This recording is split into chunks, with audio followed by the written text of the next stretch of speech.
Bharat Ratna doctor Babasaheb Ambedkar यांची जयंती दरवर्षीच 14 April रोजी भारतासह संपूर्ण जगभरात मोठ्या उत्साहात साजरी केली जाते। त्या अनुषंगाने बुलढाणा जिल्ह्यातील संतानगरी शेगाव येथे महामानव डॉक्टर बाबासाहेब आंबेडकर यांची जयंती मोठ्या उत्साहात साजरी करण्यात आली। या निमित्ताने काढण्यात आलेल्या भव्य मिरवणुकीमध्ये स्थानिक नागरिक मोठ्या संख्येने सहभागी झाले होते। झुंजार नेता, विचारवंत, कायदेतज्ञ आणि समाजसुधारक ज्यांनी भारतीय समाजाला समतेचा, बंधुतेचा आणि न्यायाचा मार्ग दाखवला, अशा महामानवाच्या जयंतीनिमित्त शेगावमध्ये जल्लोषाचे वातावरण निर्माण झाले होते। 14 एप्रिल हा दिवस केवळ भीमजयंती म्हणूनच नाही, तर तो विचारांचा, प्रेरणेचा आणि संघर्षातून मिळालेल्या यशाचा उत्सव म्हणून साजरा केला जातो।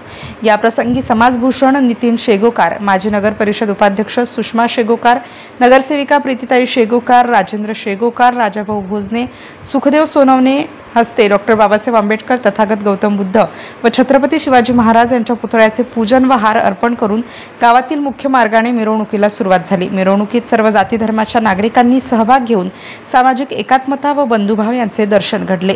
MCN न्यूज मराठी करिता रवी शेगोकार, शेगाव।